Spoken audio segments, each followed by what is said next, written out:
Prólogo. La publicación de la obra de Lipton en español supone acudir a un compromiso con el público hispanohablante. Convengamos en afirmar que la propia ciencia tenía una deuda. Para el sector especializado, el Dr. Bruce H. Lipton es un conocido biólogo molecular con estudios acreditados en el campo de la clonación de células madre. Su paso como investigador y docente por facultades de medicina como las de Wisconsin o Stanford le permitió entrar en diálogo con la clase investigadora y a la vez forjarse un currículum de heterodoxo y maldito entre sus pares. Las diferentes disciplinas científicas tienen modos diversos de estigmatizar a los investigadores que nadan contracorriente. La historia de la ciencia está llena de ejemplos. Sin embargo, en Bruce Lipton concurren circunstancias que el público anglosajón ya conoce y que gracias a esta publicación se ponen al alcance del lector en castellano. Estas circunstancias no son ni más ni menos que la apertura de horizontes, la no claudicación ante las verdades dogmáticas que en el nombre de la ciencia se acuñan, el cambio de paradigma para erradicar errores perpetuados por la ortodoxia, el diálogo permanente sin la exclusión de hipótesis de trabajo que pueden llegar a negar las creencias en las que se sustentan aparentes verdades irrevocables. El salto cualitativo se produce cuando quien propone esta apertura es un acreditado científico que expone sus datos, libres del corsé de la creencia oficial. Es el resultado de varias décadas de investigación y de diálogo con el sector oficial que no está dispuesto a reconocer interlocutores que nieguen sus premisas. Uno de los valores de este libro es que el propio lector puede asistir de un modo cercano, sin la necesidad de ser un especialista en la materia, a dicho diálogo. La gran virtud es que este acercamiento se realiza sin renunciar a la profundidad de su análisis. La propuesta de la biología de la creencia contiene varios planos de acercamiento. El principal podría resumirse a costa de ser simplificador, en que la carga genética de todo ser viviente no solo no determina las condiciones biológicas en las que se va a desarrollar, sino que ni siquiera es el factor condicionante fundamental. Lo que le condiciona como organismo vivo es su entorno físico y energético. Este golpe definitivo al darwinismo oficial no se expone de un modo dogmático, sino que se plantea como la confirmación de las hipótesis de trabajo que pasan por el estudio del núcleo y la membrana de las células, de los presupuestos desde los que el correspondiente órgano que debería regir sus actividades, el cerebro, no actúa como tal desde el lugar en el que se había dado por sentado. El conocimiento no es más que una ficción que ha tenido éxito, ha declarado más de algún filósofo. La creencia sobre la que se basa la ciencia molecular queda al descubierto en esta magnífica puesta en escena de Lipton. Una segunda gran premisa es la necesidad de ajustar el microscopio electrónico a la dimensión de la comunidad que interactúa y no solo al de la célula como ser aislado. Cuando seguimos a Lipton en su apreciación del ser pluricelular que adopta la cooperación para sobrevivir, deja atrás la evolución como acto competitivo en el que solo los más fuertes sobreviven. Son los organismos con mayor capacidad de trabajar de un modo conjunto los que logran esta meta. Recordemos que la noción de sistema en varias disciplinas partió de los descubrimientos en el campo de la biología. Sin embargo, desde la mística oriental hasta la física cuántica, en el organicismo de Platón, desde la economía hasta el campo jurídico, la idea de sistema ha encontrado su punto de anclaje en la consideración de la comunidad de elementos que interaccionan en la especialización del trabajo y en la cooperación para la resolución de sus problemas. El tercer nivel, el de mayor impacto en el libro, es cómo las creencias operan en ese entorno. Si su hipótesis de trabajo es correcta, si sustituimos esa metáfora eficaz pero de dudosa raíz según Lipton, de que el control genético es la llave que cierra nuestro destino, nos encontramos en otro escenario radicalmente opuesto: no somos víctimas de nuestros genes sino los dueños y señores de nuestros destinos. La valentía de esta propuesta está condicionada en cruzar una delgada línea en la arena. Una vez cruzada no hay marcha atrás. Resulta fascinante ver cómo en el cruce del Rubicón de la biología molecular, encuentra Lipton a grandes compañeros de viaje. Grandes investigadores que desde sus correspondientes disciplinas han reformulado el paradigma que conlleva el cuestionamiento de las creencias que se dan por seguras y que determinan cualquier análisis posterior. Es el mismo camino que Kurt Privam en su denodado esfuerzo por cuestionar las creencias fijadas de antemano, o que el propio David Bohm realizó para considerar la totalidad del orden implicado, la mirada de Fritjof Capra en su Tao de la física hace más de 25 años, el cambio que propuso Stanislav Grof respecto a los niveles de la conciencia humana, avalado por Campbell I, Houston Smith o el propio Wilber en su visión integral de la psicología. Como no asociado con Michael Talbot cuando en sus propuestas de un universo holográfico detuvo un instante las creencias sobre un mundo que no permitía plegar los niveles de realidad en múltiples planos. El diálogo que el lector va a realizar aquí con Lipton, le sitúa en una misteriosa y mágica interrelación con la importancia de abatir las creencias en muchas disciplinas para ser más libres de aceptar esas nuevas realidades que, quizás, nunca dejaron de estar ahí. Newton declaró que sus logros fueron posibles porque, caminó a hombros de gigantes, se refería a los maestros anteriores que le ofrecieron las bases desde las que construyó su enorme aportación. El lector hispanohablante tiene aquí una oportunidad de disfrutar con una lectura amena, a hombros de muchos investigadores que Lipton retorna con voz nueva, fresca y divertida, sin que el rigor de sus propuestas le aleje de la íntima y mágica lectura de sus propuestas. Disfruten. Prefacio. Si pudieras ser cualquier otra persona, ¿quién serías? Yo solía pasar una extraordinaria cantidad de tiempo haciéndome esa pregunta. Estaba obsesionado con la idea de cambiar mi identidad, porque deseaba ser cualquiera menos yo. Había tenido bastante éxito como biólogo celular y como profesor en la Facultad de Medicina, pero eso no compensaba el hecho de que mi vida personal podía calificarse, en el mejor de los casos, como desastrosa. Cuanto más intentaba encontrar la felicidad y la satisfacción, más insatisfactoria e infeliz era mi vida. En mis momentos más introspectivos, me daban ganas de rendirme a esa vida de infelicidad. Llegué a la conclusión de que el destino me había dado malas cartas y que lo único que podía hacer era jugarlas lo mejor posible. Una víctima de la vida. ¿Qué será? Será.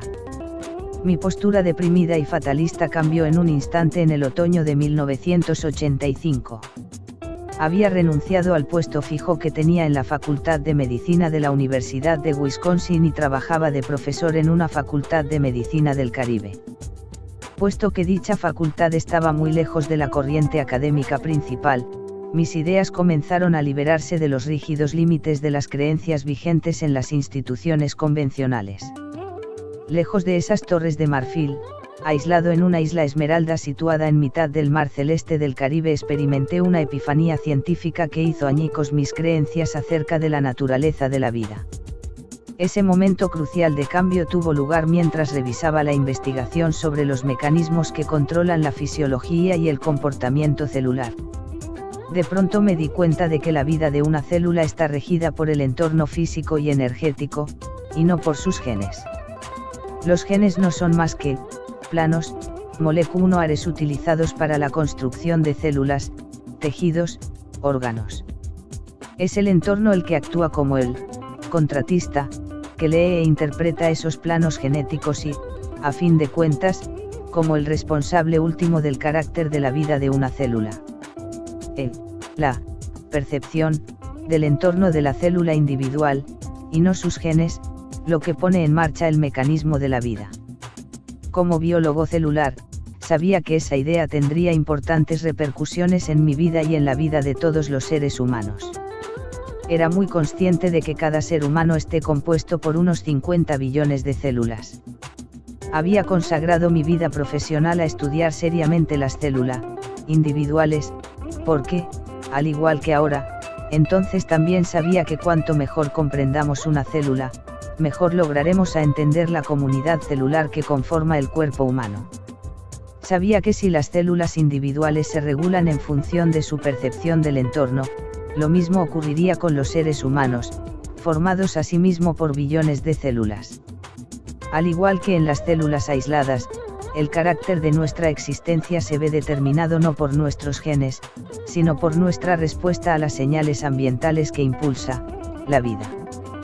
Por un lado, esa nueva visión de la naturaleza de la vida fue toda una conmoción, ya que durante aproximadamente 2 décadas había estado inculcando el dogma central de la biología, la creencia de que la vida está controlada por los genes en las mentes de mis alumnos de medicina.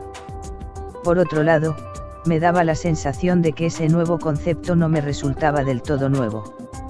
Siempre había albergado molestas dudas sobre el determinismo genético. Algunas de esas dudas provenían de los 18 años que había trabajado en una investigación subvencionada por el gobierno sobre la clonación de células madre. Aunque fue preciso pasar una temporada lejos del entorno académico tradicional para que me diera plena cuenta de ello, mi investigación ofrece una prueba irrefutable de que los preciados dogmas de la biología con respecto al determinismo genético albergan importantes fallos. Mi nueva visión de la naturaleza de la vida no solo corroboraba el resultado de la investigación, sino que también, como comprendí muy pronto, refutaba otra de las creencias de la ciencia tradicional que les había estado enseñando a mis alumnos, la creencia de que la medicina alopática es la única clase de medicina que merece consideración en una facultad de medicina. El hecho de reconocer por fin la importancia del entorno energético me proporcionó una base para la ciencia y la filosofía de las medicinas alternativas, para la sabiduría espiritual de las creencias, tanto modernas como antiguas, y para la medicina alopática. A título personal, supe que aquel instante de inspiración me había dejado pasmado porque, hasta ese momento, había creído erróneamente que estaba destinado a llevar una vida de espectaculares fracasos personales. Es obvio que los seres humanos poseen una gran capacidad para aferrarse a las falsas creencias con fanatismo y tenacidad, y los científicos racionalistas no son ninguna excepción. El hecho de que nuestro avanzado sistema nervioso esté comandado por un cerebro enorme significa que nuestra conciencia es más complicada que la de una célula individual. Las extraordinarias mentes humanas pueden elegir distintas formas de percibir el entorno, a diferencia de las células individuales, cuya percepción es más refleja. Me sentí rebosante de alegría al darme cuenta de que podía cambiar el curso de mi vida mediante el simple hecho de cambiar mis creencias. Me sentí revigorizado de inmediato, ya que comprendí que allí había un sendero científico que podría alejarme de mi eterna posición de víctima, para darme un puesto como co-creador de mi destino. Han pasado 20 años desde aquella mágica noche caribeña en la que mi vida sufrió un cambio crucial. Durante esos años, las investigaciones biológicas han corroborado una y otra vez lo que yo comprendí aquella madrugada en el Caribe. Estamos viviendo una época apasionante, ya que la ciencia está a punto de desintegrar los viejos mitos y de reescribir una creencia básica de la civilización humana. La creencia de que no somos más que frágiles máquinas bioquímicas controladas por genes está dando paso a la comprensión de que somos los poderosos artífices de nuestras propias vidas y del mundo en el que vivimos. Me he pasado 2 décadas transmitiendo esta revolucionaria información científica a los millares de personas que han asistido a mis conferencias por todo Estados Unidos, Canadá, Australia y Nueva Zelanda. La respuesta de la gente que, como yo, ha utilizado este conocimiento para reescribir el guión de su vida, me ha brindado muchas alegrías y satisfacciones. Como todos sabemos, el conocimiento es poder y, en consecuencia, el conocimiento de uno mismo supone una mayor capacidad de actuación. Ahora te ofrezco esta importante información en la biología de la creencia. Espero de todo corazón que seas capaz de comprender cuántas de las creencias que impulsan tu vida son falsas y autolimitadas, y que te sientas motivado a cambiar dichas creencias. Puedes recuperar el control de tu vida y encaminarte hacia una existencia sana y feliz. Esta información es poderosa. Sé que lo es. La vida que me he forjado utilizándola es mucho más plena y satisfactoria, y ya no me pregunto a mí mismo, si pudiera ser cualquier otra persona, ¿quién serías? Porque ahora la respuesta es obvia, quiero ser yo. Introducción. La magia de las células. Tenía 7 años cuando me subí en una cajita en la clase de segundo de la señora Novak, una cajita lo bastante alta como para permitirme colocar el ojo derecho sobre la lente de un microscopio. Para mi desgracia, estaba demasiado cerca y no pude ver más que un círculo de luz borrosa. Al final me calmé lo suficiente como para escuchar que la profesora nos ordenaba que nos alejáramos del ocular. Y fue entonces cuando ocurrió, ese hecho tan importante cambiaría el curso de mi vida. Un paramecio apareció nadando en el campo de visión. Me quedé fascinado. Las estrepitosas voces de los demás niños quedaron amortiguadas, al igual que los característicos olores escolares, el de los lápices recién afilados, el de las ceras nuevas y los estuches de plástico de Roy Rogers. Permanecí inmóvil, hechizado por el extraño mundo de esa célula que, para mí, resultaba más excitante que los efectos especiales realizados por ordenador de las películas de hoy en día.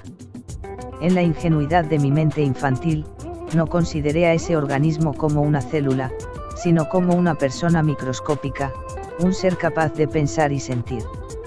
Más que moverse sin rumbo, ese organismo microscópico unicelular parecía tener una misión, aunque no llegaba a comprender qué clase de misión era la suya. En silencio, contemplé, por encima del hombro, al paramecio y observé cómo se desplazaba afanosamente por el fluido de algas. Mientras estaba concentrado en el paramecio, el largo pseudópodo de una ameba larguirucha comenzó a entrar en el campo de visión. Mi visita al mundo liliputiense llegó a su fin justo en ese instante, cuando Glenn, el abusón de la clase, me empujó para bajarme de la caja, reclamando su turno al microscopio. Traté de llamar la atención de la señora Novak con la esperanza de que el mal comportamiento de Glenn me diera un minuto más para disfrutar con el microscopio y con lo que en él podía observar. Pero no faltaban más que unos minutos para el almuerzo y los demás niños de la fila exigían a gritos su turno. Justo después de la escuela, corrí a casa y, emocionado, le conté a mi madre mi aventura microscópica. Utilizando mis mejores dotes de persuasión de alumno de segundo, pedí, supliqué y después engatusé a mi madre para que me comprara un microscopio, donde pasaría horas entretenido con ese mundo extraño al que podía acceder gracias a los milagros de la óptica. Más tarde, durante el posgraduado, progresé hasta un microscopio electrónico. La ventaja que tiene un microscopio electrónico sobre el óptico convencional es que es 1000 veces más potente. La diferencia entre ambos microscopios podría compararse con la que hay entre los telescopios de 25 aumentos utilizados por los turistas para observar el paisaje y el telescopio orbital Hubble, que transmite imágenes del espacio exterior. Entrar en la sala del microscopio electrónico de un laboratorio es un ritual obligado para cualquier aspirante a biólogo. Se entra a través de una puerta giratoria negra, parecida a la que separa una cámara oscura fotográfica de las áreas de trabajo iluminadas. Recuerdo la primera vez que entré en la puerta giratoria y comencé a rotarla.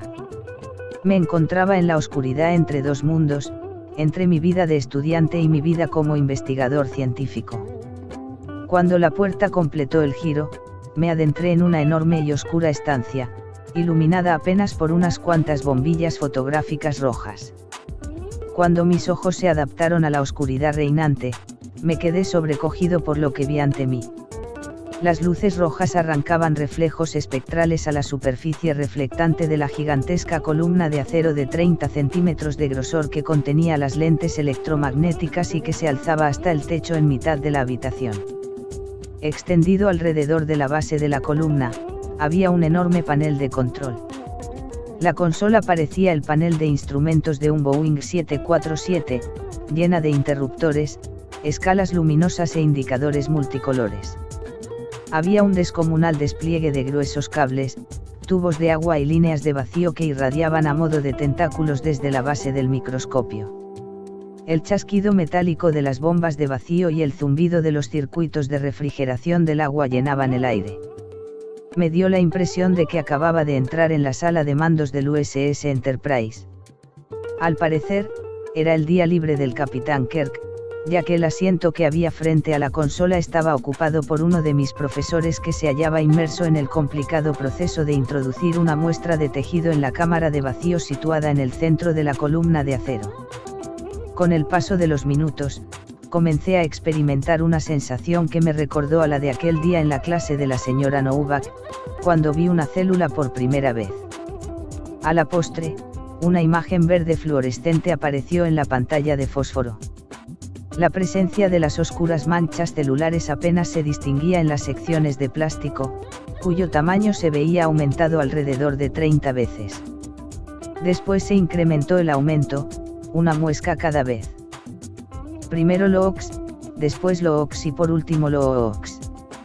Cuando por fin alcanzamos la velocidad estelar, se había aumentado unas 100.000 veces el tamaño original de las células.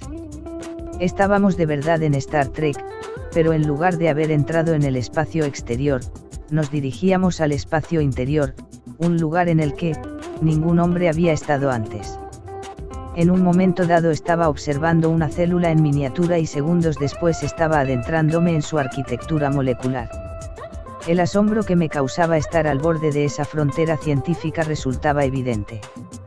Y lo mismo podía decirse de mi entusiasmo cuando me nombraron copiloto honorario. Coloqué las manos en los controles para poder sobrevolar ese paisaje celular alienígena. El profesor era mi guía turístico y me señalaba los paisajes más importantes. Ahí tienes una mitocondria, aquello es el aparato de Golgi y más allá se encuentra un poro de la membrana nuclear, esto es una molécula de colágeno y eso un ribosoma. La mayor parte de la excitación que sentía se debía a que me veía como un pionero atravesando un territorio nunca visto por ojos humanos. Aunque el microscopio óptico me hizo considerar las células como criaturas conscientes, fue el microscopio electrónico el que me situó cara a cara con las moléculas que constituyen la base de la propia vida. Sabía que enterradas en la arquitectura celular había pistas que podrían proporcionarme una nueva visión de los misterios de la vida. Durante un breve instante, los binoculares del microscopio se convirtieron en una bola de cristal y vi mi futuro en el siniestro resplandor verde de la pantalla fluorescente. Sabía que iba a ser un biólogo cuyas investigaciones se centrarían en escudriñar cada matiz, más allá de la estructura celular, para llegar a comprender los secretos de la vida de una célula. Tal y como ya había descubierto durante el posgraduado, la estructura y la función de los organismos biológicos están íntimamente relacionadas.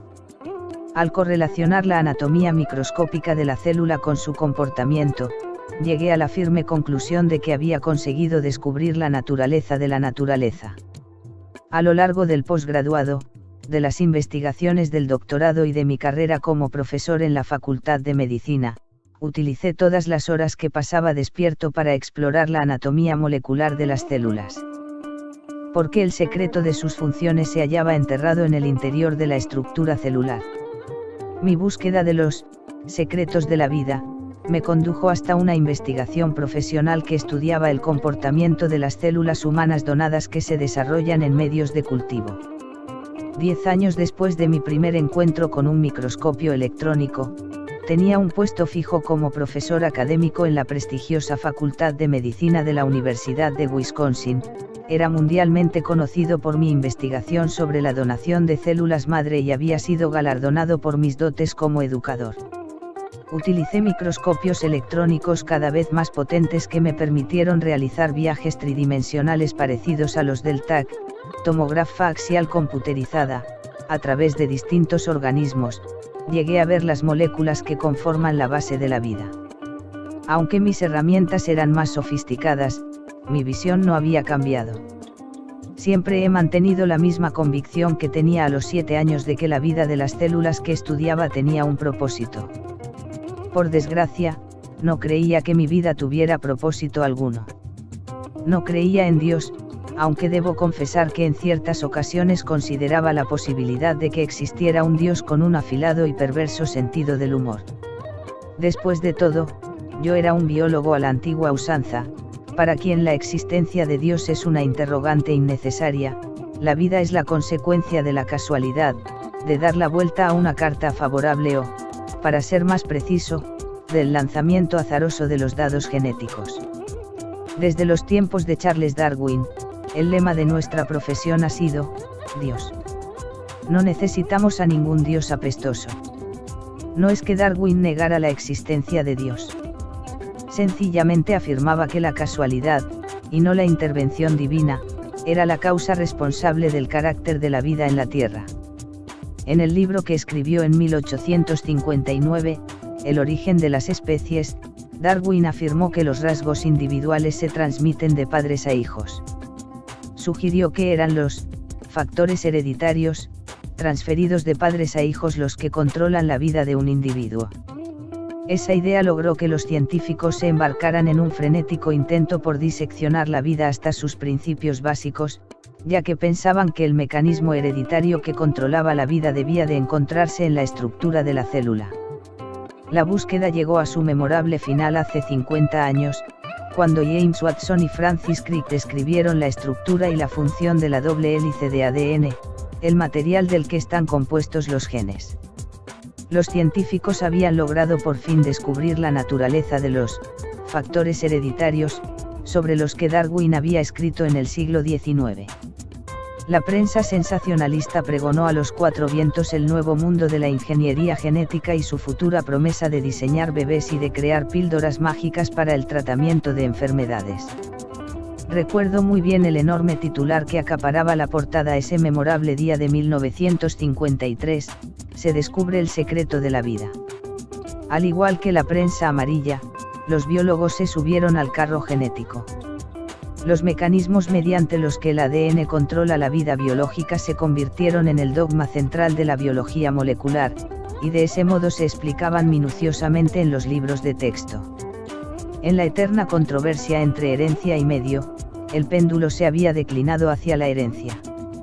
En un principio se pensó que el ADN era el único responsable de nuestras características físicas, pero después comenzamos a creer que los genes también controlaban nuestras emociones y nuestro comportamiento. Así pues, si se ha nacido con un gen de la felicidad defectuoso, se debe esperar una vida infeliz. Por desgracia, yo mismo creí que era una de esas personas víctimas de un gen de la felicidad mutado o ausente. Me estaba recuperando de un implacable bombardeo de extenuantes puñetazos emocionales. Mi padre acababa de morir después de una larga y penosa batalla contra el cáncer. Yo era su cuidador principal y me había pasado los 4 meses anteriores volando cada 3 o 4 días desde mi trabajo en Wisconsin hasta su hogar en Nueva York. Después de pasar varias horas junto a su lecho de muerte, trataba de mantener el programa de investigación, dar clases y redactar una importante carta al Instituto Nacional de Salud para la renovación de la subvención. Además, me encontraba inmerso en mitad de un divorcio que por una parte era emocionalmente agotador y por otra, económicamente hablando, devastador. Mis recursos financieros disminuyeron con rapidez mientras trataba de alimentar y vestir a mi nuevo pupilo, el sistema judicial. Con mi economía por los suelos y sin hogar, me encontré ante un gigantesco complejo de apartamentos, de veraneo, con poco más que una maleta. La mayor parte de mis vecinos esperaba poder mejorar su estilo de vida buscando la comodidad de un parque de caravanas. Los vecinos de la puerta de al lado me asustaban especialmente. Forzaron la puerta de mi apartamento y me robaron el nuevo equipo de música en la primera semana de residencia. Una semana más tarde, Baba, un tipo de 1,80 m de alto por 1 de ancho, llamó a mi puerta. Mientras se hurgaba los dientes con una gigantesca uña y sujetaba 1 litro de cerveza en la otra mano, Baba me preguntó si tenía las instrucciones de la pletina. Toqué fondo el día que arrojé el teléfono a través de la puerta de cristal de mi despacho e hice añicos el cartel de Dr. Bruce Lipton. Profesor asociado de Anatomía, Facultad de Medicina de la Universidad de Wisconsin, mientras gritaba, sáquenme de aquí. Mi arrebato se había debido a la llamada de un banquero, quien, firme y educadamente, me había dicho que no podía aprobar mi crédito hipotecario. Fue como una escena de La fuerza del cariño, esa en la que Debra Winger responde con todo acierto a las aspiraciones de titularidad de su marido: no tenemos suficiente dinero para pagar las cuentas ahora. La única titularidad que importa es que no tendremos bastante dinero nunca. La magia de las células, de Javier. Por fortuna, encontré una vía de escape, una estancia sabática en una facultad de medicina del Caribe. Sabía que mis problemas no desaparecerían allí, pero mientras el avión atravesaba las oscuras nubes de Chicago, me dio la impresión de que así sería. Me mordí los carrillos para evitar que la sonrisa que tenía pintada en la cara se convirtiera en una sonora carcajada. Me sentí tan feliz como cuando tenía 7 años y descubrí por primera vez la pasión de mi vida, la magia de las células. Mi humor mejoró aún más en el avión de 6 pasajeros que me llevó hasta Montserrat, un diminuto punto de 6 por 20 kilómetros en mitad del mar del Caribe. Si alguna vez existió el Jardín del Edén, es probable que se pareciera a mi nuevo hogar, una isla que emergía del resplandeciente mar turquesa como una esmeralda gigante. Cuando aterrizamos, la balsámica y embriagadora brisa que barría el asfalto del aeropuerto traía consigo el aroma de las gardenias. La costumbre local era dedicar el periodo de la puesta de sol a una silenciosa contemplación, una costumbre que adopté de inmediato. Cuando los días se oscurecían, alzaba la vista al cielo para contemplar el paradisíaco espectáculo de luces. Mi casa, situada sobre un acantilado de más de 15 metros de altura sobre el mar, daba al oeste. Un serpenteante sendero que atravesaba una gruta de helechos cubierta por un dosel de ramas conducía hasta el mar. Al final de la gruta, había una abertura en un muro de arbustos de jazmín que revelaba una playa recluida. Allí era donde yo llevaba a cabo el ritual de la puesta de sol y me olvidaba del día con unos cuantos chapoteos en el agua cálida y transparente. Después del baño, me fabricaba una cómoda tumbona con la arena de la playa, me sentaba y contemplaba cómo el sol desaparecía lentamente en el mar. En esa remota isla estaba lejos del despiadado y competitivo ámbito del mundo académico y era libre para contemplar el mundo sin el estorbo de las creencias dogmáticas de la civilización. En un principio, mi mente no dejaba de examinar y criticar la debacle en la que se había convertido mi vida. Sin embargo, no tardó mucho en dejar de comportarse como Siskel y Ebert, dos de los críticos cinematográficos más famosos de Chicago, y de sopesar las ventajas e inconvenientes de mis 40 años. Comencé a sentir lo que era vivir por y para el momento, experimentar de nuevo sensaciones que no tenía desde que era un chiquillo y sentir una vez más el placer de estar vivo. Me volví más humano y más humanitario durante mi estancia en esa isla paradisíaca. También me convertí en un mejor biólogo celular. La mayor parte de mi aprendizaje científico formal había tenido lugar en aulas estériles y sin vida, en salas de conferencias y en laboratorios. Sin embargo, una vez inmerso en el rico ecosistema caribeño comencé a ver la biología como un sistema integrado vivo en lugar de como una colección de individuos de distintas especies que comparten una porción de tierra. Sentarme tranquilamente en esas junglas ajardinadas de la isla y bucear entre los fastuosos arrecifes de coral me proporcionó una nueva visión de la asombrosa integración de las especies animales y vegetales del lugar. Todas vivían en un equilibrio delicado y dinámico, no solo con otras formas de vida, sino también con el entorno físico que los rodeaba. Era la armonía de la vida, y no el esfuerzo por sobrevivir, lo que me arrullaba mientras permanecía sentado en ese jardín del Edén caribeño. Llegué a darme cuenta de que la biología contemporánea presta muy poca atención a lo importante que es la cooperación, ya que sus raíces darwinianas enfatizan la naturaleza competitiva de la vida.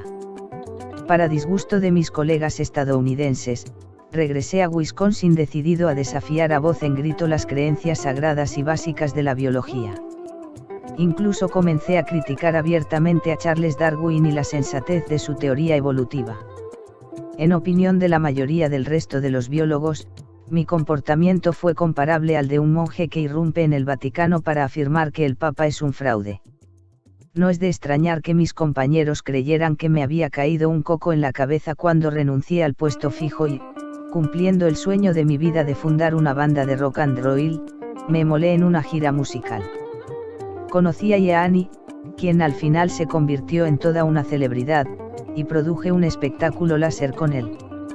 No obstante, comprendí muy pronto que tenías muchas más aptitudes para la enseñanza y la investigación que para producir espectáculos de música. Dejé a un lado la crisis de los 40 y renuncié al negocio de la música para volver al Caribe a enseñar de nuevo biología celular. Mi última parada en el mundo académico tradicional fue la Facultad de Medicina de la Universidad de Stanford. En aquella época ya me había convertido en un vehemente partidario de una nueva biología. Había llegado a cuestionarme no solo la competitiva versión darwiniana de la evolución, sino también el dogma central de la biología, la premisa de que los genes controlan la vida. Esa premisa científica tiene un error fundamental, los genes no se pueden activar o desactivar a su antojo. En términos más científicos, los genes no son autoemergentes. Tiene que haber algo en el entorno que desencadene la actividad génica. A pesar de que ese hecho ya había sido postulado por la ciencia más vanguardista, los científicos convencionales, cegados por el dogma genético, se habían limitado a ignorarlo. Mi abierto desafío al dogma central hizo que me consideraran aún más un hereje de la ciencia. No solo era aspirante a la excomunión, sino que era candidato a ser quemado en la hoguera. Durante una conferencia que ofrecí mientras estaba en Stanford, acusé a los facultativos allí reunidos, muchos de ellos genetistas de prestigio internacional, de no ser mejores que los fundamentalistas religiosos por aferrarse al dogma central a pesar de las evidencias que demostraban que era erróneo. Tras mis sacrílegos comentarios, la sala de conferencias se convirtió en un hervidero de gritos de indignación que creí daría al traste con mi posibilidad de conseguir empleo. Sin embargo, mis ideas sobre la mecánica de la nueva biología demostraron ser lo bastante provocativas como para que me contrataran.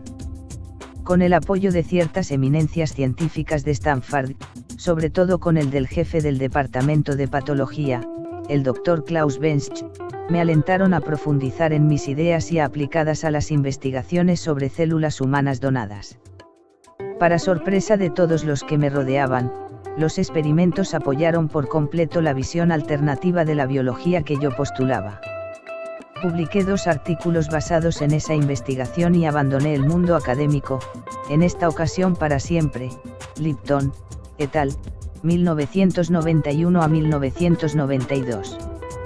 Me marché porque, a pesar del apoyo que tenía en Stanford, sentía que mi mensaje estaba cayendo en saco roto. Desde mi marcha, nuevas investigaciones han refrendado mi escepticismo sobre el dogma central y la supremacía del ADN en el control de la vida. De hecho, la epigenética, el estudio de los mecanismos moleculares mediante los cuales el entorno controla la actividad génica, es hoy en día una de las áreas más activas de investigación científica. La reciente importancia que se le otorga al entorno como regulador de la actividad génica era el núcleo de la investigación celular que yo llevaba a cabo 25 años atrás, mucho antes de que el campo de la epigenética existiera siquiera, Lipton 1977A, 1977B. A pesar de que me resulta una actividad gratificante desde el punto de vista intelectual, sé que si estuviera enseñando e investigando en una facultad de medicina, mis colegas seguirían preguntándose sobre esos cocos, ya que en la última década me he vuelto aún más radical según los cánones académicos. Mi preocupación por la nueva biología se ha convertido en algo más que un ejercicio intelectual. Creo que las células nos muestran no solo los mecanismos de la vida, sino también una forma de llevar una vida rica y plena. Dentro de la torre de marfil de la ciencia, ese tipo de pensamiento me granjearía sin duda el estrafalario premio Dr. Dolittle al antropomorfismo o, para ser más exactos, al citomorfismo, pensando como una célula, aunque para mí se trata de biología básica. Tal vez te consideres un ente individual, pero como biólogo celular puedo asegurarte que en realidad eres una comunidad cooperativa de unos 50 billones de ciudadanos celulares. La práctica totalidad de las células que constituyen tu cuerpo se parecen a las amebas, unos organismos individuales que han desarrollado una estrategia cooperativa para la supervivencia mutua. En términos básicos, los seres humanos no somos más que la consecuencia de una conciencia colectiva amebiana. Al igual que una nación refleja los rasgos distintivos de sus ciudadanos, la humanidad debe reflejar la naturaleza básica de nuestras comunidades celulares.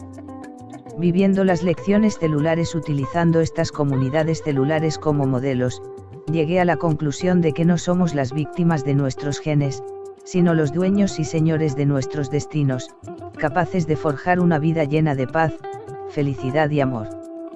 Probé mi hipótesis con mi propia vida a instancias de mis oyentes, quienes me preguntaban por qué mis ideas no me habían hecho más feliz. Y tenían razón, necesitaba integrar mi nueva percepción biológica en mi vida diaria.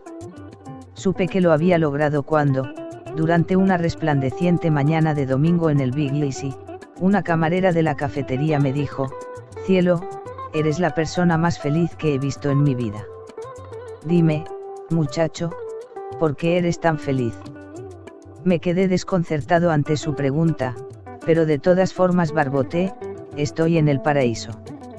La camarera meneó la cabeza de lado a lado sin dejar de mascullar y después procedió a tomar nota de lo que quería para desayunar.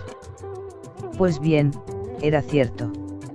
Era feliz, más feliz de lo que había sido en toda mi vida.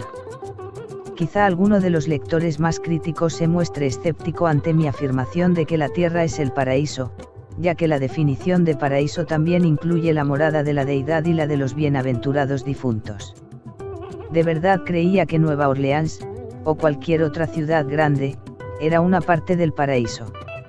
Mujeres y niños harapientos sin hogar viviendo en callejones, un aire tan cargado que uno no sabe si las estrellas existen de verdad, ríos y lagos tan contaminados que solo inimaginables y espeluznantes formas de vida pueden habitados. La tierra es el paraíso.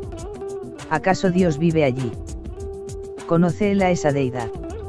Las respuestas a esas preguntas son, sí y creo que sí.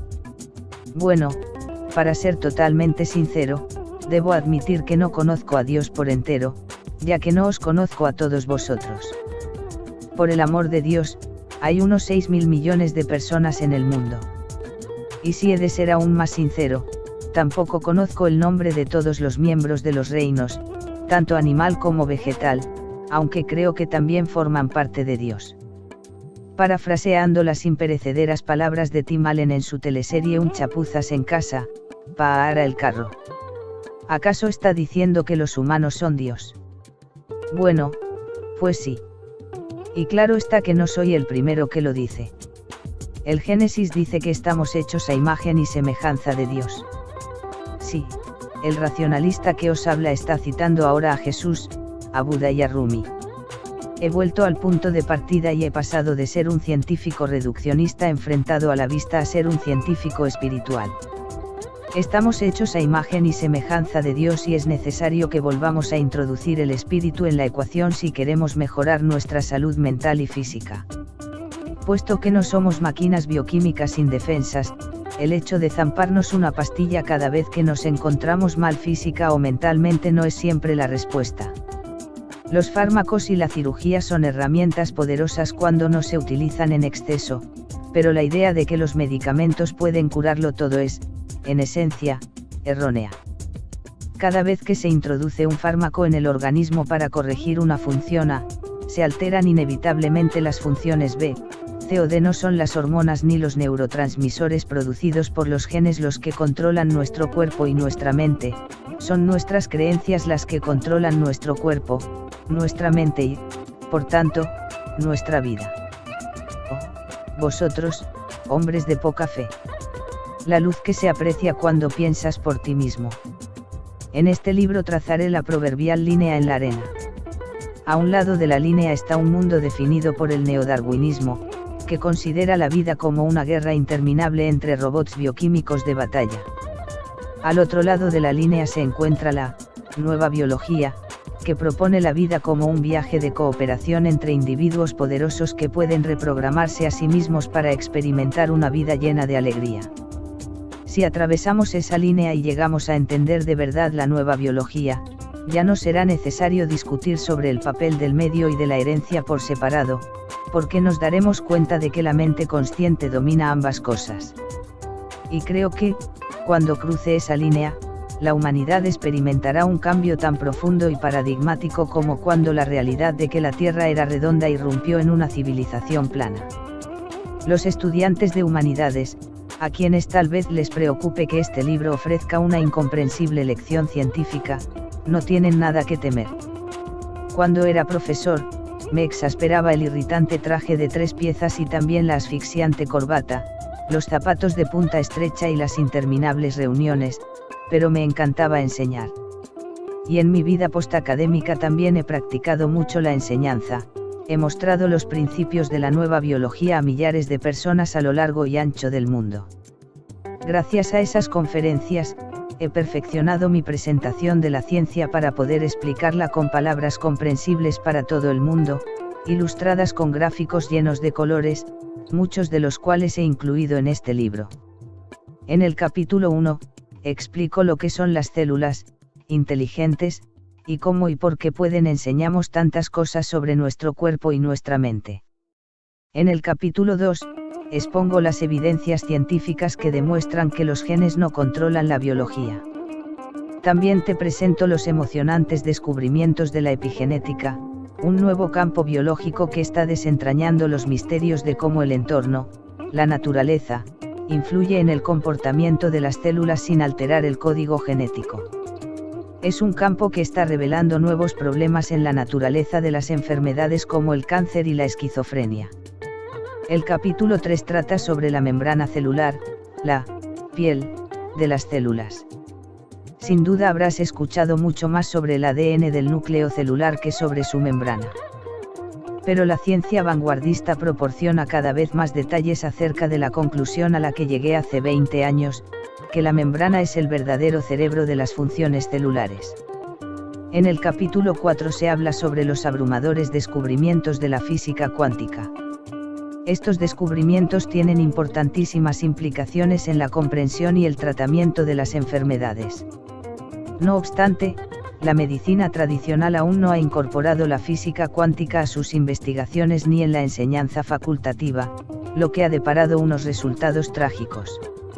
En el capítulo 5 explico por qué he llamado a este libro La biología de la creencia. Los pensamientos positivos tienen un intenso efecto sobre el comportamiento y los genes, pero solo cuando estamos en armonía con la programación subconsciente. De igual modo, los pensamientos negativos tienen también un poderoso efecto. Cuando comprendamos que estas creencias positivas y negativas controlan nuestra biología, podremos utilizar ese conocimiento para forjamos una vida saludable y feliz. En el capítulo 6 explico por qué las células y las personas necesitamos crecer y cómo los miedos impiden ese crecimiento. El capítulo 7 se centra en la educación consciente por parte de los padres. Como padres, tenemos que comprender el papel que desempeñamos a la hora de programar las creencias de nuestros hijos y el impacto que esas creencias tendrán en sus vidas. Este capítulo es muy importante tanto si eres padre como si no, ya que como antiguo hijo, conocer la existencia de dicha programación y sus consecuencias sobre nuestra vida resulta bastante revelador.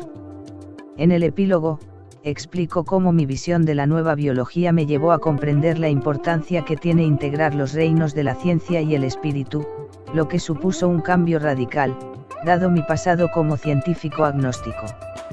¿Estás preparado para utilizar tu mente consciente para crear una vida colmada de salud, felicidad y amor sin la ayuda de la ingeniería genética y sin convertirte en un adicto a los medicamentos? ¿Estás dispuesto a escuchar una opinión distinta a la del modelo médico que considera el cuerpo como una máquina bioquímica? No es necesario que compres nada ni que tomes parte por un partido político. Solo tienes que dejar a un lado por un momento las creencias arcaicas que te inculcaron las instituciones científicas y los medios de comunicación para considerar la emocionante visión que ofrece la ciencia vanguardista.